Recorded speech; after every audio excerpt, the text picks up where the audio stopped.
ઈ ચોટીલાના ડુંગર માથે બેહવા વાળી માં ચામુંડ છે ઈ હાથમાં ખપર લે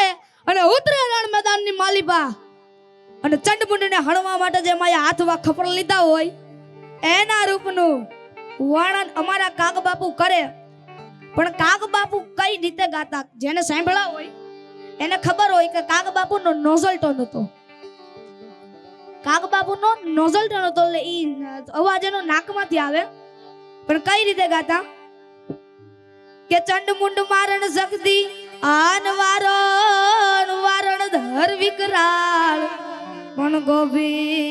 ગોભે ખડગ ધારણ કિયો અરે રે ઓ તો કારણ સુરાગાળ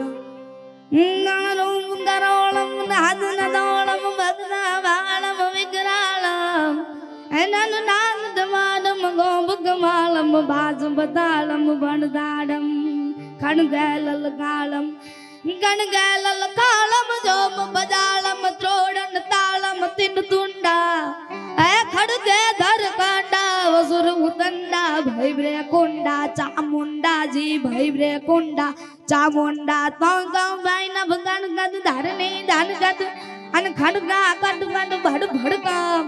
રણ મે ખા રડગત મેર સુમડ ગદ થડડ થડગત યસ અરકામ થો ફડ સુર ફડ અંગા દલ ગણ ગદ ભાઈ આડ ભગવાન દર જુંડા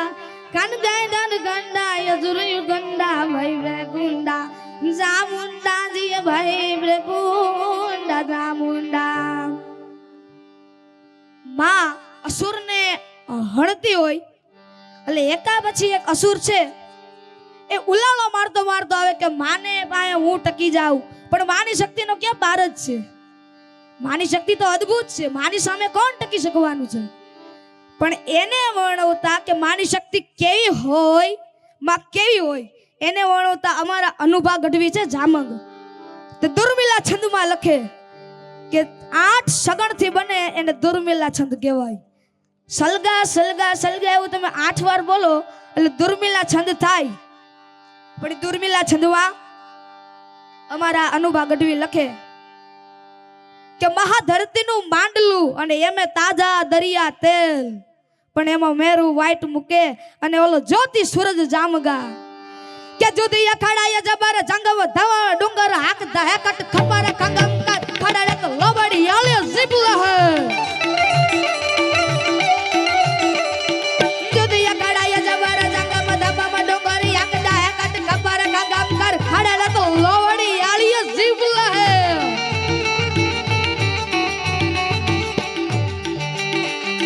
ગમડિયો મટ બાર ઘણા ઘટ રુધિર પીવત મુખ ગણ મહાજો બેકા સર મરણ માવડ આવડ તો વિન કોણ હાડે જી આવડ તો વિન કોણ હાડે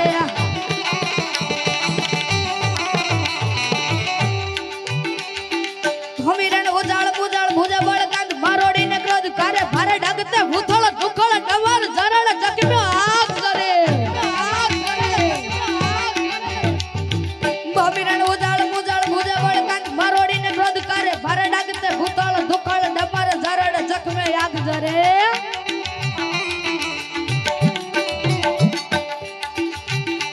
ભારે ડાગતે ભૂથળ દુખળ ડમર ભારે ડુગતે ડમળ દુખળ ડમર સમસાર વિજય યાણી દાતાણ સાવટ વિજલ બાદલ યાભુ વડે વાહજો તું વેકા સર મારડ માવડ આવડ તો વિન કોણ હાડે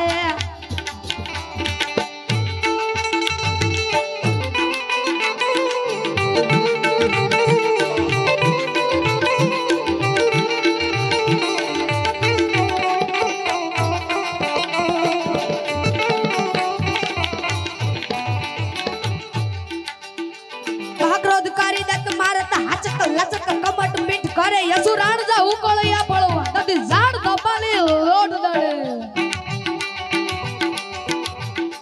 કે બા છે જગદંબાએ ખબર હાથમાં લીધું છે પણ જી અસુરો ઉલળતા ઉલળતા આવે છે. એક જાય તો બીજો કે હું માની સામે ટકી જાવ તું નહીં ટેક હું માની સામે ટકી જાવ તું નહીં ટેક હું માની સામે ટકી જાવ પણ માની જા આગ લાગે તા તો ઓલો દરિયો છે ગગો ગગો ગગો કરીને ગાડો થાય ક્રોધ કરી દે તુમારે હાચક લાચક કમટ પીઠ ગળે યસુરાણ જા હુકળ યા પણ વાત દી જાણ તો પાની લોટ દડે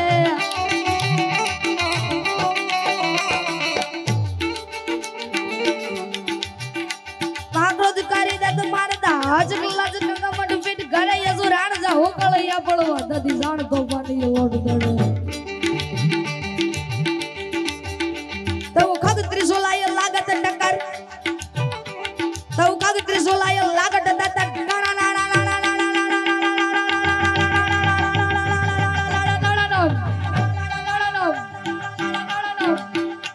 તો ખગ ત્રિશુલાય લાગત ટકર ધણડે યબર ધણ ધણ મહાજુ તુમે કસર વારણ મામન આવડ તો વિડ કોણ હણજી આવડ તો વિડ કોણ હણ આવડ તો વિડ કોણ હણ આવી માં છે એની સામે તો કોણ ટકી શકવાનું છે પણ મેં જે ત્રિભંગી છંદ કીધો કે એમાં તેમાં ત્રિભંગી છંદ એટલે કે જેમાં ત્રણ ભંગ પડતા હોય ત્રણ ભંગ પડે એને ત્રિભંગી છંદ કહેવાય પણ ઇના ઈજ છંદમાં ઇના ઈજ ત્રિભંગી છંદમાં અમારા દાદ બાપુ હિરણ નદી જે ગીરમાંથી નીકળે છે હિરણનું વર્ણન કરે કે ડુંગરથી દરતી ઘાટ ઉતરતી પડતી પડતી આખડતી આવે ઉછળતી જરાન દરતી હરતી ફરતી મદજરતી કિલકારા કરતી ડગલા ભરતી જાય ગરજતી જોળારી હિરણ હલકારી જોબન વાળી અને નદી રૂપાળી નખરાળી જી નદી રૂપાળી નખરાળી કે ડુંગરથી દરતી હોય પડતી પડતી આખડતી જાતી હોય એવી હિરણ છે પણ હવે ઈ હિરણ કેવી લાગે એનું વર્ણન કરે આ કડિયા વાળી વેલ ઘટાળી વેલડિયાળી રૂખવાળી યવળાયા ટાળી જામી જાળી અને ભેખડિયાળી ભેવાળી તે નેદઈ તાળી જાતા ભાળી લાખણિયાળી લટકાળી હિરણ હલકાળી જોબન વાળી નદી રૂપાળી નખરાળી જી નદી રૂપાળી નખરાળી પણ ઈ હિરણમાં કેવા નરકેસરી હાવજ પાણી પીતા હોય એનું વર્ણન કરે દાદ બાપુ જો ગંધ જટાળા પૂરી લટાળા ચાલ છટાળા ચરચાળા ડણકે ડાઢાળા સિંહણ બાળા અને 10 આથાળા દૈતાળા મોઢા આથાળા ગજવે ગાળા હિરણિયાળી હુકારી હિરણ હલકાળી જોબન વાળી નદી રૂપાળી નખરાળી પણ હિરણના કાંઠે કેવીમાં ખોડલ બેઠી છે કે ગાગડિયા વાળી મામમ તારી ખોડલ વાળી કપરાળી બેઠી જા બાળી કાયમ કાળી અને જતન કરાળી જોરાળી અને થાનક લઈ થાળી નિવેદ વાળી માનવ આવે સરદાળી કેવા માનવ આવે તો કે વાણીભાઈ જેને શ્રદ્ધા હોય ઈ જ માણસ આવે છે કે થાનક લઈ થાળી નિવેદ વાળી માનવ આવે સરદાળી ઈ હિરણ હલકાળી જોબન વાળી અને નદી રૂપાળી નખરાળી આ ત્રિભંગી છંદ એટલે કે જેમાં ત્રણ ભંગ પડતા હોય પણ હવે કાગ બાપુ સોનલ માને વર્ણવતા સારસી છંદ લખે સારસી છંદ એ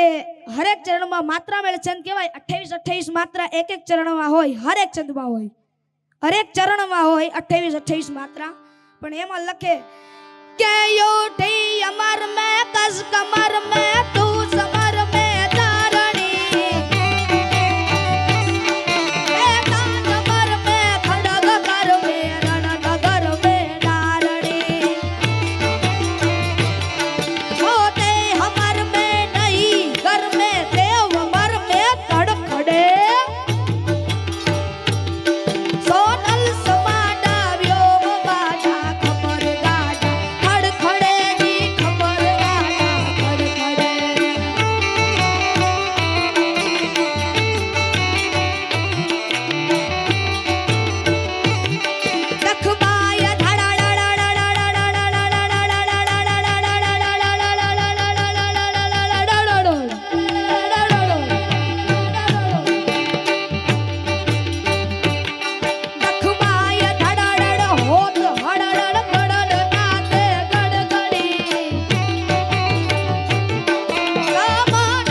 ભુજંગી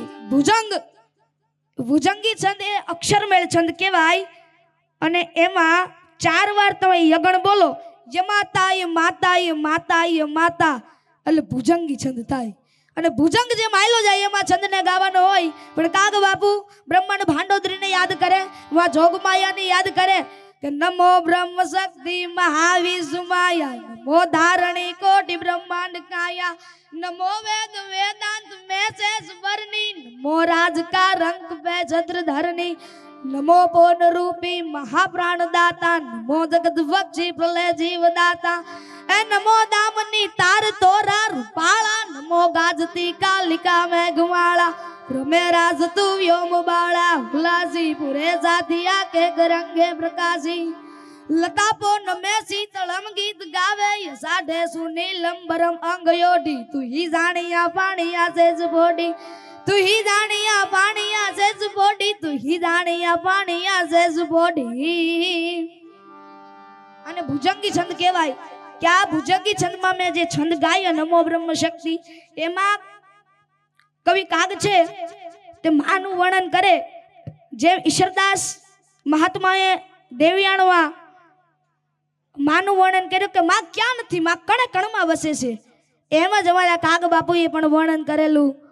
કે માં ક્યાંક નથી બધે જ છે માં તો બધે જ બેઠી છે એનું વર્ણન કર્યું છે અને હવે દુહો વણ શકાય દુહો એટલે કે જે અક્ષરેથી ઉપાડો એને એ જ અક્ષરેથી મૂકવો જોઈએ એટલે કે કાઠિયાવાડમાં કોક દી અને ભૂલોય પડ ભગવાન પણ મારો થાને મહેમાન એ તને સ્વર્ગ રે ભૂલાવું શામળા પેલા ક ઉપાડ્યો એટલે કથી જ મીકો પછી ભ ઉપાડ્યો એટલે ભથી મીકો પછી મારો એટલે કે મ ઉપાડ્યો એટલે મથી મીકો આને વણ સગાઈ દુહો કહેવાય એટલે આ દુહાનો ભાવાર્થ એવો છે કે કાઠિયાવાડમાં હે 14 ભુવનના નાદ કૃષ્ણ કનૈયા અમારી તો કોક દીક તારું સ્વર્ગ મૂકીને અમારા કાઠિયાવાડમાં આય તારા એવા સન્માન કરું કે તને તારું સ્વર્ગ ભૂલાવી દઉં સાંભળા એવું તારું સન્માન કરું હવે કાગ બાપુનો લખેલો દુર્મિલના છંદ છે એમાં મહાદેવ કૈલાસના ખોબરામાં બેઠો બેઠો શંકર છે એ નટરાજના રૂપમાં આવી અને તાંડવ કરે પણ કેવું કે બબકા ગાણા ભૂત ભયંકર ભૂતળ નાથી યદંકાર તાનક ધભણ કેતળ યવર બાધાય વંકર ગાદત જંકર બહ બહ બહ ગતે ડમરોઈ ડડંકર બા જટંકર શંકર દે કૈલાસ સરે પરમેશ્વર મોદ ધરી પશુપાલન કામ પ્રજાલળ નાચ કરે જીએ કામ પ્રજાલળ નાચ કરે હડરંગ ખડરંગ બ્રહ્માંડ હડે દડદંડા કર ડાક ભજે જળ રંદ્ર જ્વાળ કરાળ જળે સતરંગ છડરમ ગણ સાધ સજે કણકે ધણની કડડમ હડરમ મુખનાથ રજંત ધરે પરમેશ્વર મોદ ધરી પશુપાલન કામ પ્રજાલળ નાચ કરે છેલ્લે એક હવે છપાકડું હું ભળાઈ દઉં છપાકડાનું બંધારણ 18 16 14 પછી 14 16 14 16 માયલું જાય પણ ગીગા બારોટ વરસાદનું વર્ણન કરે કે વરસાદ કેવો વરસે શિષ્ય સાહિત્યમાં કેવું હોય કે પાણી પડે ટપક ટપક અને ઝાડનું પાંદડું હલે પણ એના ઈ જ વરસાદનું વર્ણન લોક સાહિત્યમાં કરવું હોય તો મારો બાપલી આવ્યો લીલી ઓઢણી લાયો મારો વિહામો આવ્યો પણ એનું વર્ણન એના જ વરસાદનું છંદ દુઆ છપાકરામાં કરવું હોય તો